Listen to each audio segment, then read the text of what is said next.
Good day. The third-person shooter is a decidedly more epic style of gameplay than, say, the first-person shooter, and that's because with a third-person shooter you can actually see your character and pull off moves that just cannot be done in an FPS.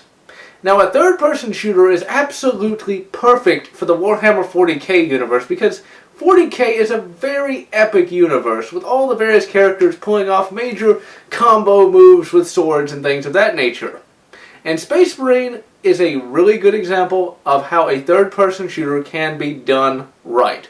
So now, let's take a look at it. Space Marine is an over-the-shoulder third-person shooter, although there is still a pretty big emphasis on melee combat. Gears of War, eat your proverbial heart out. This game is epic. Cover-based shooting? I don't think so. In Space Marine, it's often best to yell Ave Imperator and charge headlong at foes, where you can deal death on the entire horde from up close. Melee combat has a very big focus in Space Marine, but shooting is still very fluid, and you can easily switch from shooting to slicing. For the melee weapons, you can pull off a variety of combos, and this is why Space Marine works so well as a third-person shooter. If it were an FPS, you couldn't do any of that. Even something simple as regaining health is made epic. In order to heal, you execute an enemy. Biggest problem is you are locked into these animations and you cannot stop them. And you can take damage while you're doing them, meaning you can actually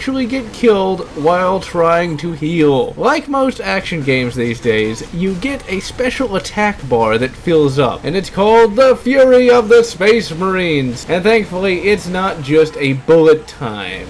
Instead, it looks really awesome, and it actually allows you to do increased damage.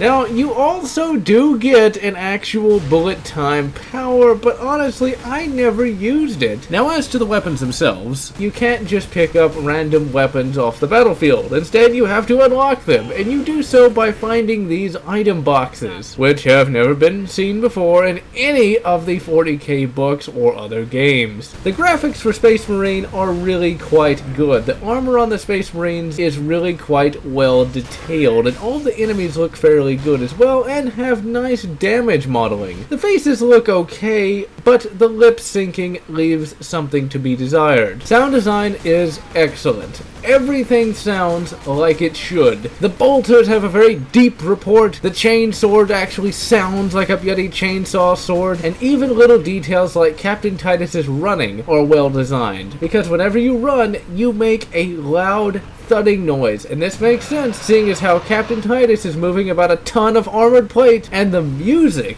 is just excellent. The developers opted to use a heavy orchestral score which fits the atmosphere perfectly. Throughout the game, you'll have access to 5 weapons plus grenades at any one time. You will have a melee weapon which you can switch out at different occasions, a bolt pistol which can be upgraded to the more powerful plasma pistol, the bolter which can also be upgraded to a more powerful variant, and 2 slots for 2 special weapons. You can get a Stalker bolter, which is just a bolter with a scope on it. Honestly, I find this to be absolutely useless. And you can get a Vengeance launcher, which works really quite well as you can remote detonate the grenades for maximum effect. Of all the special weapons, my personal favorite is the las cannon, since it does high damage and has long range. On the melee side of things, you can get a chain sword, which is my personal favorite, as it does moderate damage and allows Titus to be fairly flexible. You can then get a power axe, which is good for times when you have to eschew range and just cleave enemies. And then you have the Thunder Hammer! This weapon is quite possibly the most epic in the game. With it, you can smite foes as if they were made of nothing more than paste and balsa wood. Although, its awesomeness is tempered by the fact that you can only use the pistol and bolter while wielding it. At certain times in the game, you get access to the jump pack, and you don't just use it to fly around the battlefield. Instead, you use it to fly up and come screaming down with the blue fury of the Ultramarines. Needless to say, the jump pack portions are extremely fun, because there is nothing better to come crashing down on a horde of foes. You have a goodly amount of enemies to kill, and the orcs have a number of variations definitions. Probably the most annoying orc type is the shooter boy, because some of them have rocket-propelled grenades that can somehow home in on you and are almost unerringly accurate. But then again, all orc technology is pretty much powered by happy thoughts, so it makes a bit of sense, I suppose. The knobs are really quite tough to kill, especially if you don't have fury. But this is where the combos come in. If you can pull off a fairly good combo chain, you can stagger one, leaving it open for an execution. The chaotic enemies are kind of basic. They're pretty much just the same as the orcs, except they're more prone towards long-range combat. Now, no Warhammer 40k game could be complete without a good story,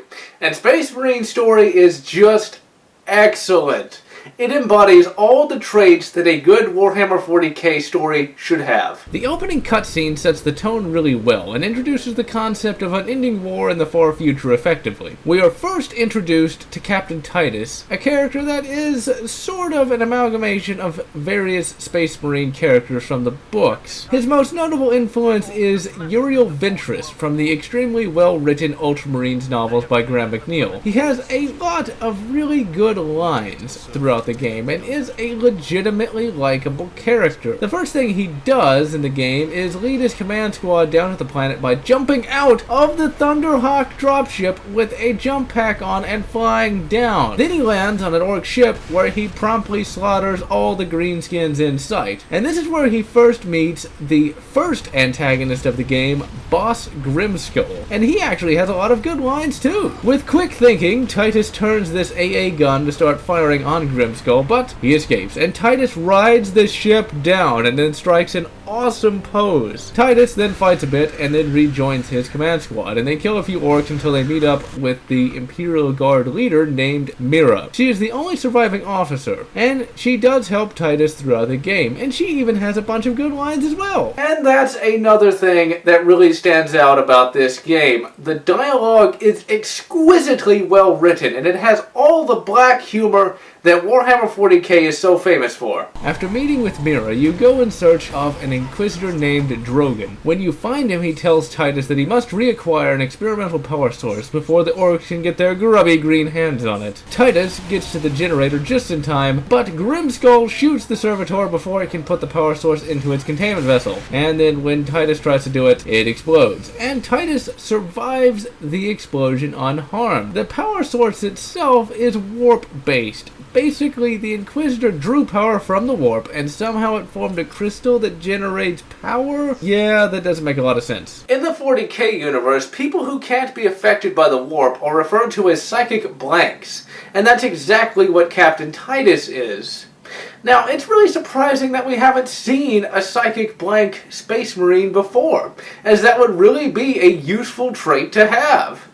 Unfortunately, nobody figures out that this is what Captain Titus is, and at the end of the game, he is accused of being tainted by chaos. After the power source is acquired, Titus and his squad and the Inquisitor have to rush it to a secret lab, and then we get an awesome air battle. Eventually, they do get it to the lab, and then an awesome twist occurs. And long story short, chaos gets unleashed, and it's up to Titus to fight it. Also, by this time, you'll have probably noticed that you do go up and down quite a few lifts. We need an exit. To the lift!